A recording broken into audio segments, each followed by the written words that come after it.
quand vous entendez ce chant du coq, vous vous rappelez donc que le Tout-Puissant a encore renouvelé votre contrat pour l'avenir. Vous êtes en vie. Ou pour ceux qui sont au village, les oiseaux, ou alors les chiens. En fait, les chiens, je dirais, les chiens aboient la nuit. Pour deux raisons.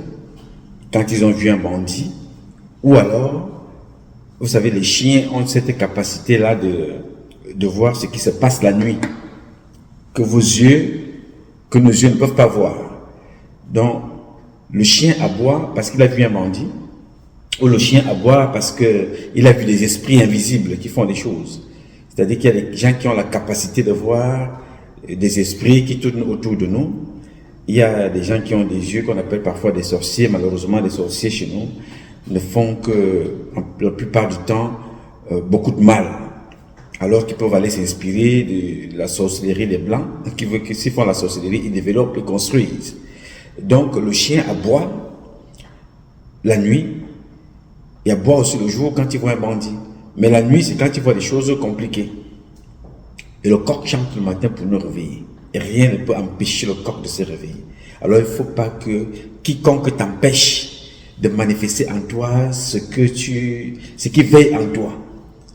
Ton talent, ton savoir-faire, ta volonté d'être le distributeur automatique du bonheur.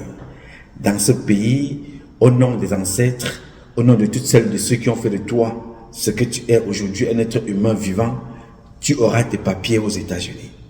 Tu auras tes papiers en France parce que tu veux élever ta famille. Tu n'attends qu'une seule chose, vivre et accompagner à la vie les autres qui dépendent de toi comme toi aussi tu dépends des autres. Rien n'était donné gratuitement dans ce pays parce que toi aussi tu fais des efforts. Donc il ne faut pas que les gens pensent qu'on te donne les papiers gratuitement. Mon ami, si on donnait les papiers gratuitement pour ne rien faire, on donne donc les papiers à ces Africains-là qui restent chez eux. On vous donne les papiers, on nous donne ces papiers-là parce que on doit apporter une plus-value, une valeur ajoutée à la société américaine, à la société française, à la société espagnole, allemande, partout où vous vous retrouvez, sachez que vous n'êtes pas une merde. Vous êtes un être humain qui a un capital qu'il apporte. Capital humain, capital intellectuel, capital physique. Vous apportez quelque chose à la société. Alors en contrepartie, on doit vous permettre de mettre là des conditions qui vous permettent là de travailler. Donc ne croyez pas que vous êtes moins que rien, non. Ils veulent vous le faire savoir, ils veulent vous le faire croire. Mais ils savent automatiquement qu'ils ont besoin de vous. Sans vous, l'équipe de France est dans le sous-sol. Sans vous, les éboueurs de France, vous connaissez leur position. Sans vous, beaucoup d'intellectuels en français ne sauraient pas écrire. Parce que ce sont des Africains qui enseignent le français. Au milieu des autres Français, ils enseignent. Alors que hier, ils étaient des esclaves. Alors ne te considère pas qu'on te fasse toujours croire que tu es moins que rien. On veut te ridiculiser. C'est pas honte que certains le font. Et même vous, certains qui vous accueillent chez eux, font certaines choses tout simplement parce qu'ils savent que vous êtes venu parfois avec une green card depuis le Cameroun. Vous avez besoin de quelqu'un pour vous accueillir afin que vous puissiez décoller. D'autres voient ça très mal, d'un très mauvais œil. Ils disent, mais elle ne va pas souffrir, lui ne va pas souffrir, donc on vous rend la vie difficile. Ce n'est pas grave, c'est une épreuve, elle fait partie des épreuves de la vie. Vous allez dépasser ça et vous serez ce que Dieu a voulu que vous soyez. Mais avec votre propre volonté. Dieu peut décider des choses, vous décidez de devenir toxico, devenir mabouya, à la fin, vous finissez comme waya waya. Donc, quand vous entendez ce cri, quand vous entendez ce chant du coq le matin, sachez que vous avez envie. Alors, faites ce qu'il vous revient de faire pour être utile d'abord à vous-même, à votre environnement immédiat, en glorifiant le grand architecte de l'univers. Ok? Bon, mes chers amis, aujourd'hui est un nouveau jour. Glorifiez donc Dieu et célébrez la vie. Je ne manque aucune occasion ailleurs, comme ici comme ailleurs, pour vous renouveler nos remerciements. Merci à toutes et merci à tous de nous écouter tous les jours. Vos critiques sont très très bonnes quand elles sont constructives. Elles nous permettent de nous améliorer. Vos informations nous permettent là de continuer à sensibiliser les nôtres. C'est très important. Vraiment, le Cameroun a changé. Le Cameroun a beaucoup changé. Parce qu'aujourd'hui, certains ont peur de poser certains actes parce qu'ils vont être publiés. C'est déjà une victoire pour moi. J'étais seul, ou bien du moins nous étions très peu nombreux, il y a de cela 30 ans. Aujourd'hui, il y a quand même plus de 10 personnes qui publient, qui ont des contenus qui sont là pour sensibiliser. Même si la grande majorité est encore dans les comportements que vous savez, mais je ne suis plus seul. Non, je ne le suis pas. Vous êtes là, vous m'entourez, chacun dans un domaine spécifique, vous distribuez des informations, vous dénoncez, vous sensibilisez, c'est bien. Donc il y a quelque chose qui a changé. Donc ils savent au moins que s'ils posent des actes, d'une façon ou d'une autre, nous allons les dénoncer. Donc là, j'ai eu hier soir mes compatriotes qui m'ont fait parvenir une information que nous sommes en train de recouper. L'adjoint de Meva, Mobutu, qui est au Sénat, un grand voleur, un détourneur de fonds publics, qui a comme ça réussi à placer ses enfants un peu partout, qui ont été chassés à la Caisse nationale de prévoyance sociale pour faux diplôme. Comme il s'est retrouvé au Sénat, il a recruté ses propres enfants au Sénat, d'autres sont ses chauffeurs, d'autres les a fait instruire dans les universités, un peu partout. Tout ça, ils ont été chassés quelque part pour faux bacs. Ils avaient des faux bacs. On les a chassés. La preuve à la CNPS. Moi, je dis toujours des choses avec des preuves à l'appui. Hier soir, donc, son bureau a été scellé. Nous sommes en train de chercher les informations, de savoir qu'est-ce qui s'est passé. Il a été ancien gouverneur. Bon, enfin, nous allons revenir sur son cas. C'est pour vous dire là que ces gens, quand ils posent des actes maintenant, ils savent automatiquement que d'une façon ou d'une autre, nous allons rentrer et nous allons dénoncer cela, et qu'un jour ou l'autre, tôt ou tard, la justice va s'en accaparer et il en fera ce qui lui revient de droit de faire. Donc, ne vous fatiguez pas. Il n'est jamais trop tard. Ne soyons pas pressés. Menons notre combat. Nous allons arriver là, à bon port. Chaque chose a un temps. Moi, je me suis couché hier très tard. Je me suis réveillé ce matin.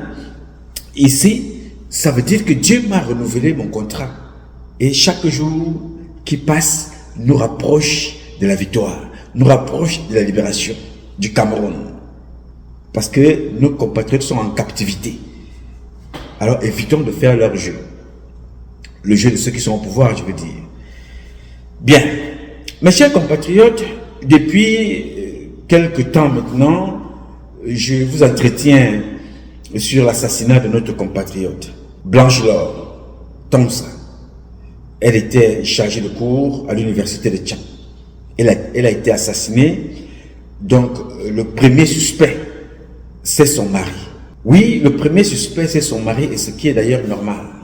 Si ça avait été lui qui avait été assassiné, le premier ou la première suspecte aurait été sa femme. Et on aurait cherché dans l'environnement de sa femme si elle n'avait pas un amant qui aurait conduit comme ça à l'assassinat du mari pour prendre la place du mari. On aurait enquêté. Donc, il n'y a pas de mal à enquêter pour connaître celle ou celui qui a ôté la vie à notre compatriote. Donc, je vous parle de ça ce matin parce que il y a le frère de Monseigneur Wiking, André Wiking, qui était Monseigneur qui avait été assassiné, qui avait trouvé la mort à Yaoundé. Il était Monseigneur à Yaoundé.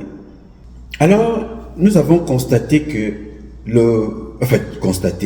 au vu d'une émission, en regardant l'émission de Kinox, j'étais très surpris des déclarations d'un ancien maire,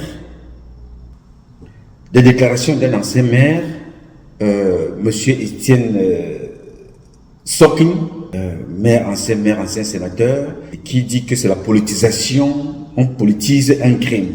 Et je veux, avant de vous permettre d'écouter la publication en question, je vais rappeler à cet ancien maire, qui est d'ailleurs le frère de André Wiki, qui avait été assassiné à Yaoundé. Je dis bien assassiné parce que peut-être lui n'a pas la capacité de trouver les informations qui ont assassiné son frère. Il faut qu'il me demande, je pourrais lui en donner, il faut qu'il se concentre là-dessus. ceux qui ont tué son frère, pour qu'on ne continue plus à tuer des gens comme ça impunément. Alors, celles qui ont tué André Wiking, ce sont des sœurs Betty, avec des preuves à l'appui. Les sœurs de l'église catholique, elles sortaient de Berthois. André Wiking était donc nouvellement installé. Alors comme André Wiking, les gens ne l'aimaient pas. Adalben Djana, Belinga Boutou, tous ces gens n'aimaient pas André Wiking. Ils ont donc monté une cabale contre André Wiking, au point de monter des filles qui appartenaient à les religieuses de la congrégation des filles de Marie. Voilà, elles appartenaient à la congrégation des filles de Marie. Donc, la maison mère est envolée. Et ils ont une branche à Mimetala. En fait, la maison mère est envolée. Ils ont une autre branche là, leur résidence aussi à Mimetala. Donc, ces femmes-là appellent donc, montées par Martin Belinga et Boutou, Adalben Djana et les autres qui avaient donc fait comme ça, en bloc pour tuer André Wiking. Montent donc ces femmes-là qui quittent Berthois. Parce que là-bas à Berthois, elles dirigeaient un collège. Le collège, si ma mémoire est bonne, hein, parce que moi j'essaie de travailler pour aider ce faux homme politique de monsieur Étienne Sonki. Donc, ces femmes-là dirigeaient le collège Stenzi à Berthois. À l'époque, montées par Martin Belinga et Boutou, elles ont quitté Berthois au petit matin en appelant Monseigneur André Wiking. Dit voilà, on vient prendre le petit déjeuner avec toi avant de continuer notre mission là où nous partons. Alors André Wiking les reçoit. C'est dans l'ordre de ce petit déjeuner qu'elles empoisonnent Monseigneur André Wiking. Il mourra par la suite. En fait, je vous dis ça pourquoi? Parce que les comportements de ce monsieur que vous allez suivre tout à l'heure concourent donc à la même façon d'opérer. On tue des gens, on trouve des prétextes fallacieux et on ne cherche pas à savoir quels sont les auteurs des crimes. Lui qui parle, il a été exactement victime de la même chose par son frère qui en est mort et jusqu'aujourd'hui, il n'est jamais venu, il n'a jamais fait un effort de relever la mémoire de ce grand homme qui était André Wiking. Il vient s'asseoir aujourd'hui pour donner des thèses. Il a été tué par le pouvoir, c'est des interprétations politiques, c'est la politisation du crime. La politisation du crime n'enlève pas le crime. Il y a un crime, je peux raconter tout ce que je veux, je peux dire tout ce que je ne veux même pas dire, mais il y a quelqu'un qui a perdu la vie. Donc notre priorité, avant de savoir qu'il y avait une motivation criminelle derrière, une motivation politicienne, une motivation tribale, une motivation whatever, on doit d'abord trouver donc celui qui a tué, avant de remonter quelles ont été ou quelles étaient les motivations de ce crime. Cela n'empêche pas de pointer du doigt le criminel, qu'il y ait des motivations footballistiques, culturelles, traditionnelles, politiques, des motivations tribales, il y a quand même un crime. Quelle que soit la motivation, il y a un crime. Il va donc falloir que la personne qui aurait posé ce crime-là explique ses motivations. Ce n'est pas à vous de venir nous dire quelles étaient les motivations. Alors, je vous laisse déjà le temps d'écouter, et nous allons commenter par la suite, le temps d'écouter monsieur Étienne Sonki, c'est Sonki, hein? Sonki, oh whatever, ok, monsieur Étienne Son, je vais dire monsieur Étienne Son, c'est mieux comme ça. Écoutez et regardez. Nous vous le disions à l'entame de ce journal, une vive controverse après le décès d'une enseignante de l'université de Chang. Le docteur Blanche Donta a été retrouvée morte à son domicile le 13 avril 2024. L'autopsie réalisée sur sa dépouille révèle que son décès a été provoqué par un traumatisme crâno-encéphalique, donc assassiné. Le principal suspect aux yeux de sa famille n'est autre que son époux, le professeur Christian Fouelefak. L'enseignant et homme politique clame son innocence, pendant que ses soutiens dénoncent la politisation de cette difficile épreuve qu'il traverse. Qu'en est-il exactement? Suivons cette enquête de nos reporters Robert Kenyé et Vivien Tonfac. Samuel Wambate Kam est meurtri par le décès de son unique enfant. Dr Blanche Dontsa, dont les photos et messages d'hommage sont accrochés partout à son domicile au lieu du marché B dans la ville de Tchang. Sa douleur est amplifiée par les circonstances, selon lui, tragiques, dans lesquelles est survenu ce décès le 13 avril 2024. Quelqu'un qui dit qu'il est un intellectuel, tu viens trouver quelqu'un, tu dis que tu l'as trouvé dans les toilettes. Et tu ne devrais même pas toucher, déplacer quelque chose. Tu devais appeler la police ou la gendarmerie. On vient constater sur place. Non, tu as transporté pour aller déposer à la morgue. Pour avoir le cœur net, il a saisi la justice à travers cette plainte pour présomption d'assassinat, à la suite de laquelle a été effectuée une autopsie. Le rapport que nous avons consulté fait état de ce que la mort de Dr Blanche Dontsa est d'origine criminelle des suites d'un traumatisme crânio-encéphalique. Sans passer par 4 chemins, le père de la défunte pointe le doigt accusateur sur son beau-fils professeur Christian Fouelefak, enseignant comme sa fille à l'université de Tchang. On a détruit la scène du crime. Et qui détruit la scène du crime, c'est un assassin. C'est l'assassin. Des accusations qu'ils font dessus. La base de mon intime conviction et par rapport aux éléments factuels qui me sont apparus. Le 12 avril 2024, la veille de son décès, Dr Blanche Dontsa a rencontré sa mère dans sa boutique au lieu du carrefour Friperie au marché B de Tchang. N'affichant aucun signe de malaise, elle n'avait cependant pas bonne mine. Quand elle est passée là, on s'est juste salué, elle a dit que maman, j'ai rentré, j'ai pas retrouvé les enfants sont là dans celle. Elle ne présentait rien, ne saignait rien, maman rien dit. Que maman, comme tu vois, je marche là, je suis un peu souffrant, machin, tout non. Est-ce que vous la sentiez épanouie? Non, pour l'autre là, non. C'était au début, mais à la fin, là, les 9 derniers moments là, parfois, maman, quand je la regardais comme ça, j'étais toujours inquiet.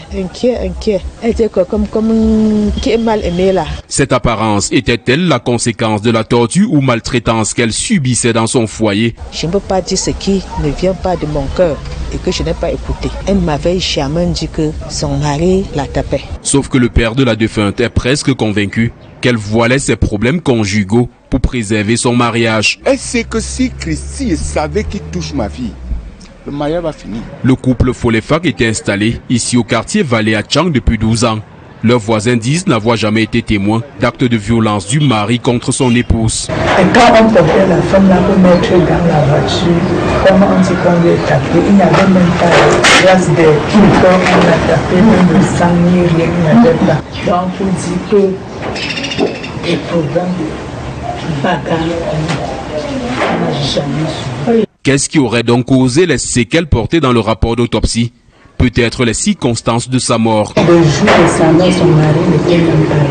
C'est ma femme qui prit le téléphone de son père. Papa et maman est tombé. Il ne bougeait pas. Le père est arrivé où il a trouvé que comme nous, puisque je viens en bas, son mari passe passer là-bas. On commençait à crier que le secours en train de pleurer. Après sa démission du mouvement pour la renaissance du Cameroun, au lendemain du boycott par cette formation politique des municipales et législatives de 2020, professeur Fouelefak avait avec certains de ses camarades créé le parti du Triangle National PTN et se présentait aux yeux de certains comme un sérieux prétendant aux prochaines élections locales à Tchang. Tel que les gens parlent, lorsqu'on vous dit le grand opposant national, Fouelefak Christian, a tué sa femme. Et puis on parle, n'est-ce pas, de son activisme politique, etc. On s'attarde abondamment sur ça. N'eût été que le MRC ne soit pas allé aux élections en 2020, voilà quelqu'un qu'on aurait, n'est-ce pas, élu comme maire de Tchang. Ça, c'est des citations, des morceaux choisis que j'ai attrapés sur la toile. Alors, celui qui sait lire entre les lignes comprend que ceux qui l'accusent, et je dis de manière péremptoire, des affirmations graves, de ce qu'il a tué sa femme, le font pour des motifs autres que vraiment le problème de fond. Il y a de la récupération politique qu'il faut situer dans le contexte de l'heure. L'ancien maire de Tchang et ancien sénateur émet l'hypothèse d'une cabale bien ficelée pour nuire à celui qui se présente comme une menace aux intérêts politiques de certains. À haute voix, il incarne la vraie opposition à Tchang par rapport à ce qu'il a fait sur le terrain. On ne peut pas le cacher, puisque c'est de ça qu'il meurt. Il ne faut pas qu'on étouffe Il faut que ceux qui ne savent pas savent qu'il est poursuivi, il est assommé parce qu'il représente, selon certains, selon le pouvoir, un danger. Interpellé le 17 mai 2024, professeur Folefak ne cesse de clamer à ceux qui le rencontrent son innocence. Mais ce qu'il convient désormais d'appeler avec Christian Folefak est visiblement loin d'avoir livré tous ses secrets. Les différentes parties souhaitent l'accélération des procédures judiciaires enclenchées. Bien, vous avez donc écouté le père de notre jeune compatriote complètement éprouvé, désemparé.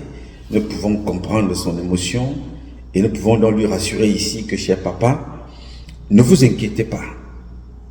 Notre sœur a été tuée. Ce n'est plus un secret. Mais ce qui est sûr et certain, les assassins et leurs complices, parce qu'il y a plusieurs formes de complicité, papa. Je m'adresse là au papa de notre compatriote, Blanche Laure. Papa, le tueur n'est pas seulement celui qui a donné le coup fatal. Le tueur, c'est aussi des complices qui passent sur les plateaux de télé comme celui qu'on venait d'entendre là. Des gens qui vous disent qu'ils doivent choisir le docteur qui va faire l'autopsie parce qu'ils savent le réseau qu'ils entretiennent. Il faut aller le chercher à Yaoundé. Le procureur n'a pas le droit de décider qu'on a choisi tel, on a décidé tel pour aller faire l'autopsie. Eux, ils décident de qui va faire l'autopsie parce que c'est un réseau de criminels. Il faut donc chercher profondément. Alors, ce monsieur qui vient de parler là, nous donne là beaucoup de choses dans ses propos. Il doit être convoqué. Si j'étais procureur ou même simple enquêteur de cette affaire, j'appellerais ce monsieur Étienne Sonki qui vienne expliquer ses propos. C'est la politisation du crime. Alors si lui connaît ceux du pouvoir qui ont tué, il faut qu'il vienne nous dire, parce qu'il a l'air de connaître beaucoup de choses dans ce qui s'est passé. Il dit que selon le pouvoir, monsieur était un danger pour l'opposition, ou bien pour MRC, ou bien pour le parti au pouvoir. Allez dire à monsieur Étienne Sonkin que Christian Folefak ne peut pas, dans son rêve, être un danger pour le MRC. Il est même zéro macabo, inexistant. Je ne vous parle pas du RDPC. Monsieur Étienne Folefak est un figurant. Oui, monsieur Folefak est un danger. Ça, je vous le concède. Mais il a été un danger pour sa femme et ses enfants. Et il a démontré dans sa dangerosité en se posant comme étant la première personne soupçonnée de par ses comportements d'avoir ôté la vie à sa femme. Parce que quand tu te comportes comme ça, tu donnes tous les indices qui démontrent que tu es l'assassin de ton épouse. Moi, je ne peux pas dire qu'il est l'assassin, mais je me base sur son comportement, sur les faits, sur la description de ce qui s'est passé, pour commencer à me poser des questions en tant qu'enquêteur, que bon, voilà, les indices nous orientent vers ce monsieur. Alors, pour votre information, monsieur Étienne Sonki, qu'il y ait eu des implications politiques, qu'il y ait eu des implications diverses, cela n'empêche pas qu'il y ait eu un crime. C'est ce crime-là qui nous intéresse. Trouver la personne qui a tué cette fille, qui lui a ôté la vie, et maintenant remonter pour découvrir l'implication politique derrière cette affaire. Cette femme ne faisait pas la politique. Cette femme a d'ailleurs aidé son mari à passer ses examens, parce qu'elle est devenue diplômée avant même son mari. Elle s'est battue pour aider son mari à être élevé. Voilà donc la récompense qui lui a été donnée. Elle lui a fait des enfants, des beaux bébés. Elle a préparé à manger, il a mangé. Elle a même renforcé, accompagné son éducation pour qu'il soit élevé. À la fin, il a tué. Pour quelle raison? Les besoins politiques, qu'est-ce qui peut dépasser ce que le père de cette fille a fait d'elle? Monsieur Folefak ne sera jamais président au Cameroun. Alors que le père de Blanche, lui, il est président à vie. Il a démontré, il a fabriqué un enfant qui est devenu professeur pour transmettre le savoir. Le père de Blanche Laure est député, il est sénateur, il est gouverneur, il est président de sa famille, il est chef traditionnel de sa petite famille. Il est tout ce que vous pouvez imaginer, il est roi, il est prince, il est tout. Il a élevé. Voilà ceux qui veulent devenir tout et n'importe quoi. Au lieu de le devenir par l'intelligence, par la sagesse, ils veulent le devenir par des crimes sacrificiels, en tuant les filles, en tuant les enfants. Il faut qu'on cherche dans vos vies pour savoir combien d'enfants vous avez déjà enlevé des vies comme ça, parce que vous voulez vous élever. Le père de Blanche-Laure, sans tuer personne, il a élevé avec ta femme une fille qui est devenue enseignante. Elle a transmis le savoir aux autres. Vous, pour devenir ce que vous voulez devenir, il faut tuer les vies des autres. Non. On doit enquêter sur ce type. Monsieur Étienne, whatever, on doit te convoquer. Le procureur doit t'appeler pour que tu viennes t'expliquer. On vous a déjà interdit que ne commentez pas les affaires en cours en justice parce que vous ne connaissez pas. Ne venez pas sur les plateaux télé. Surtout, vous dites être un ancien maire, sénateur. Vous venez tenir des propos comme ça. Il faut que vous soyez convoqué pour aller expliquer vos propos. Et vous allez dire la politisation qui est derrière ce crime-là, quels sont ceux qui sont derrière cette politisation et quelles sont leurs motivations. Vous allez aussi expliquer. C'est très important. Vous aurez gagné beaucoup de temps quand vous étiez sénateur à demander une cellule d'enquête pour retrouver les assassins de votre frère André Wiki. Je vous donne donc la piste aujourd'hui. Il y a l'une des femmes qui avait refusé de contribuer à l'assassinat de votre frère. Elle s'appelait sœur Marie-Françoise. Elle est décédée maintenant. Elle avait refusé de participer à l'assassinat de votre frère. Elle avait refusé. Allez donc mener l'enquête au sein de cette écurie-là, religieuse, la congrégation des filles de Marie. Celles qui ont tué votre propre frère sortaient de Berthois. C'est elles qui ont empoisonné Monseigneur André Wiki, envoyé en mission par Martin Benguer Boutou et le reste, l'autre Ndorungamala, Adal Benjana, qui avait fait comme ça un bloc pour détester André Wiki. Parce qu'il y a un petit esprit qui est habité par des personnes comme Étienne Sonkin là, cet esprit tribal. Voilà André Wiki qui arrive, parce qu'il est de l'Ouest, il ne peut pas officier à Yaoundé. Il devient l'ennemi de tout le monde. Alors vous regardez aujourd'hui les bêtises qui sont à Yaoundé, mes propres parents, regardez ce qu'ils ont fait de Yaoundé et regardez ce qu'ils ont fait de l'église catholique. Ils ont tué André Wiki pour faire de Yaoundé ce qu'ils ont fait là. Une ville de crimes. L'une des villes les plus dangereuses au monde, c'est la ville de Yaoundé. On tue dans les hôpitaux, on tue dans les prisons, on tue dans les commissariats, on tue dans des maisons, on tue dans des bureaux, on tue dans des écoles, on tue partout. Et la première agence criminelle au Cameroun, c'est l'église catholique de mon pays, qui a été à la base de l'assassinat de ton frère, André Wiki. Et tu as été incapable, ayant eu tous les postes, pour se dire, ok, il ne faut plus que ce qui est arrivé à mon frère arrive encore à un fils ou à une fille de ce pays. Tu as été incapable de le faire. Alors tu as été maire, tu as été sénateur, tu as pris l'argent pour aller voir des marabouts, des sectaires et tout ça, et les prostituées. Tu viens t'asseoir aujourd'hui pour venir tenter de souiller le corps d'une fille qui a été assassinée par qui on ne sait pas, mais tu viens défendre le premier soupçonné de cette affaire. Alors vous comprenez donc que chaque fois les mêmes causes, les mêmes effets produisent les mêmes causes, ou bien les mêmes causes produisent les mêmes effets. Je ne sais pas si c'est comme ça qu'on dit ça. Les mêmes causes produisent les mêmes effets. Vous voyez, tes amis de l'église catholique ont tué ton frère. Jusqu'aujourd'hui, on n'a pas arrêté ceux qui ont tué ton frère. On n'a pas cherché. Aujourd'hui, on tue une autre fille dans un même pays, et qui est le pays qui offre la mort. Vous contribuez d'une façon directe ou indirecte à cacher ceux qui ont tué, ou tout du moins à brûler les pistes de l'enquête. Vous comprenez donc que votre malheur va vous suivre toute la vie. Je ne souhaite pas que le sort qui a été réservé à André Wiki, avec les complicités, avec les comportements de certaines personnes comme toi, arrive à certains membres de ta famille. Parce que tu concours à pérenniser cette façon de faire, tuer des personnes pour cacher les auteurs du crime. Vous savez, moi je ne dis pas des choses ici pour faire plaisir à des personnes. Le régime de mon père Biya était un régime criminel. Et ceux qui concourent à faire vivre ce régime-là sont des personnes comme Étienne Sonkin. Sont des personnes comme ceux qui sont allés tuer le frère de Sonkin, André Wiki. Ce sont des personnes comme ça qui nourrissent ce système-là.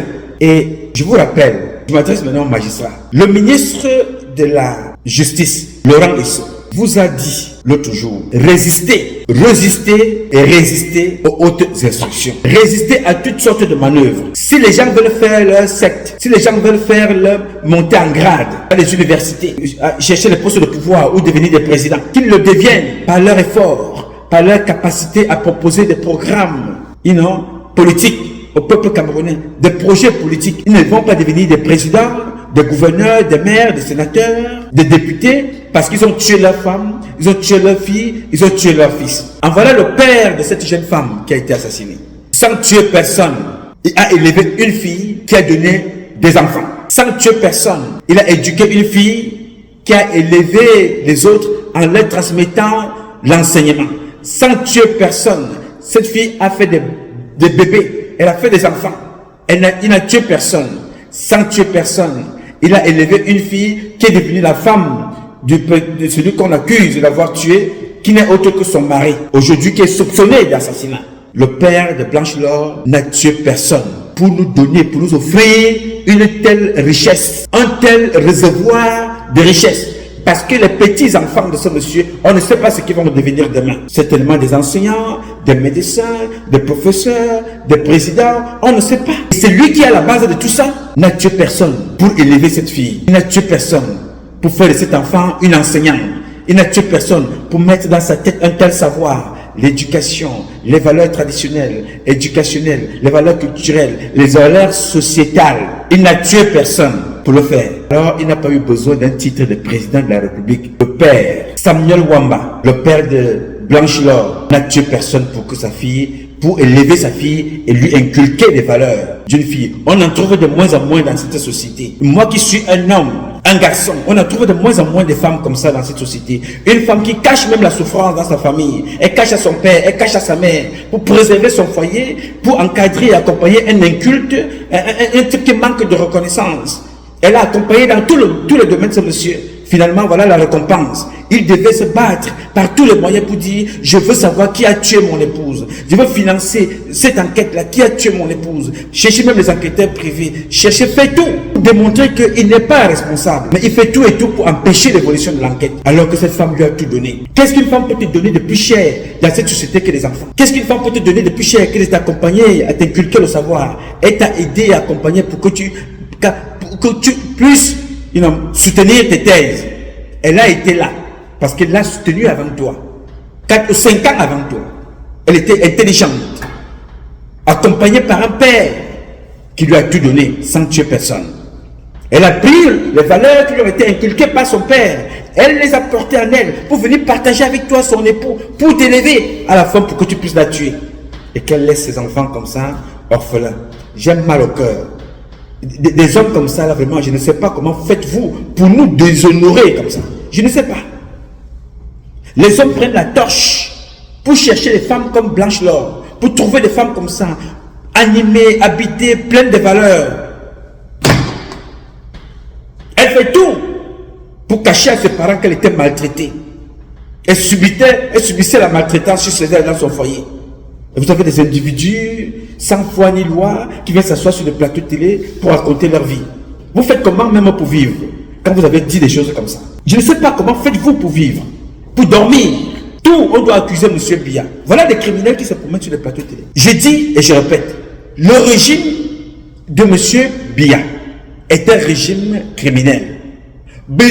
Biya ne s'assoit pas là-bas à la présidence et envoyer des flèches ou tirer sur des personnes. Ce régime-là est nourri par des gens comme Christian Folefa et par des personnes comme M. Bernard, vous appelez comment, M. Étienne Sonké. C'est des gens comme ça là qui entretiennent le système de Biya.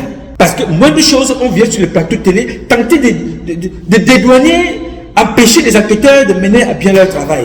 Mais c'est les mêmes personnes qui s'asseyent et il vient s'asseoir et nous fait comprendre c'est la politisation. Alors, à toi en tant que maire, toi en tant qu'ancien sénateur, tu devrais donc te battre pour que le crime ne soit pas politisé, qu'on retrouve le véritable criminel. Alors toi tu viens, j'ai vu certains sur le plateau, c'était écrit des articles pour dédouaner ce monsieur. Ce n'est pas le dédouaner qui est important, c'est retrouver les criminels qui est important. Parce qu'en retrouvant les criminels, automatiquement monsieur Christian est dédouané. Ce n'est pas venir dire que ce n'est pas lui, ce n'est pas lui, ce n'est pas lui. La politisation du crime, ce n'est pas lui. C'est ça qui va le dédouaner.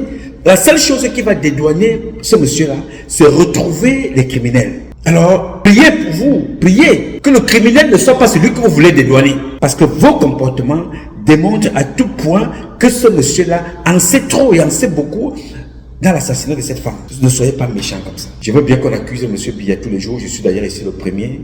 Mais je suis convaincu que si le système de M. Biya perdure jusqu'aujourd'hui, certaines personnes au Cameroun sont responsables de ce qui se passe. Perpétuer comme ça ces comportements. On tue, les gens viendront sur le plateau télé raconter leur vie. Voilà. Après, le frère Monseigneur André Wiking. Est-ce que ce monsieur sait qu'après lui, il y a eu encore d'autres prêtres qui ont été tués? Après André Wiking, il y a eu d'autres prêtres qui ont été tués. Donc le dernier, le plus connu, c'est Jean-Marie Benoît Mbala. Si ce monsieur Étienne Sankin s'était levé, faisant le bruit quand son frère avait été empoisonné par les sœurs de la congrégation religieuse des filles de Marie, les gens auraient peur. Ceux qui ont tué Jean-Marie Benoît Mbala auraient eu peur de dire, mais attention, André Wiking a été tué. Quelques années plus tard, on a réussi à retrouver ceux qui l'ont tué. En allant comme ça, on ne sait pas qui va être téméraire derrière Jean-Marie Benoît Mbala jusqu'à retrouver son crime, jusqu'à retrouver les criminels. Faisons attention. Alors des morts vivants, comme Étienne, viennent s'asseoir là pour raconter leurs histoires à la télévision. Ils ont échoué sur tous les plans. Leur vue, c'est Paul Biya. Ils veulent être des présidents, alors qu'ils ont été occupés des postes de président sur tous les plans. Lui, il a même été proche du peuple que Biya. Il n'a pas été capable de régler les problèmes du peuple. Biya, lui, il a la présidence, perché là-bas. Mais Étienne Killer, lui-même était maire. Allons voir ce que Étienne Killer... Je vais essayer d'enquêter sur Étienne Killer. Étienne Killer, je vais enquêter sur Étienne Killer pour voir ce qu'il a fait quand il était maire et quand il était sénateur ou député. Je vais enquêter. Voilà des gens qui ont passé le temps à voler des budgets, détourner des budgets, viennent s'asseoir là pour défendre l'indéfendable. Je dis encore ici, je n'ai pas dit que M. Christian Folefak a tué son épouse. Je dis que M. Christian Folefak, de par son comportement et de par le déroulement de la journée, et de par le déroulement de cette journée-là qui concourt à l'assassinat et qui finit par l'assassinat de sa femme, et de par son comportement, il porte le corps, il l'amène sans dire à personne, avant même d'appeler les enquêteurs, la gendarmerie, il a déjà touché le corps. Donc ce comportement-là démontre que ce monsieur cache quelque chose. Alors pour aider la justice, il faut mettre à sa disposition toutes les pistes qui concourent à la manifestation de la vérité. Et quand on concourt à la manifestation de la vérité, ce n'est pas en allant sur le plateau télé que nous allons dédouaner ou aider à la libération ou bien à l'innocence de M. Christian Folefak. Mais c'est en aidant à la manifestation de la vérité que nous allons aider à l'innocence de monsieur Christian Folefak. S'il n'est pas le véritable criminel. Alors s'il est le véritable criminel, c'est en aidant à la manifestation de la vérité que nous allons donc le retrouver. Ce n'est pas en venant m'asseoir ici et dire voilà, Folefak est une bonne personne. Folefak était quelqu'un de très sympa. Folefak était vraiment un danger pour le RDPC. Folefak était un danger pour le MSC. C'est pour cela que vraiment on a peur que Folefak vraiment il peut. Folefak ne représente rien. Folefak était un danger, oui, ça c'est vrai, à 1000%. Mais il était un danger pour sa femme et ses enfants. Aujourd'hui, nous avons la certitude de sa dangerosité de par son comportement qui empêche l'enquête d'évoluer. En envoyant des sbires, des personnes de mauvaise foi comme M. Étienne Killer, venir sur le plateau raconter sa vie. Je suis à la place du procureur. J'aurais convoqué ce monsieur qui vient en dire plus dans ce qu'il connaît. Je suis à la place de l'enquêteur, monsieur Essoa ou Assoa, de venir, j'aurais convoqué ce monsieur, de venir dire ce qu'il connaît dans cette affaire. Parce qu'ils en savent trop, il n'est pas seul. Ce qui motive qu'il faut qu'on aille chercher le médecin légiste à Yaoundé. Non, ils ont déjà les noms, celui qui doit être médecin. Il faut donc, chaque nom qui a été donné discrètement par ces gens-là, doit faire l'objet d'une ouverture d'enquête discrète pour comprendre qui sont ces gens. Parce que derrière le laxisme de Biya, il y a des réseaux criminels qui tuent, qui détruisent des vies.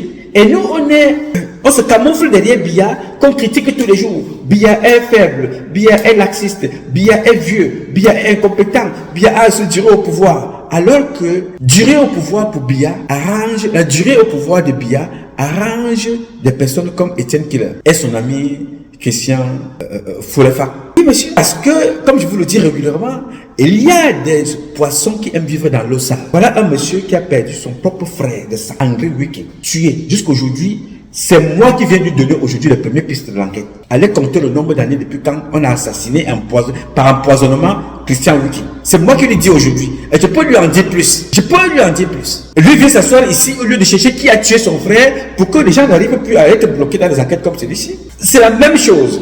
On a tué son frère par empoisonnement. Celle-ci, on a tué, on vous dit très bien que, on lui a donné avec un objet, l'eau. On l'a assommé. André Wiking, le frère d'Etienne Killer, a été assassiné par empoisonnement. Enquête classée sans suite. Jean-Marie Benoît Mbala, assassiné, on ne sait pas qui. Enquête classée sans suite. Alors, quand j'ai quelqu'un, comme je me bats là, je me bats parce que Blanche Laure était ma soeur. Blanche Laure était ma compatriote. Je me bats pour que Blanche Laure, elle est déjà décédée. Elle ne va plus revenir.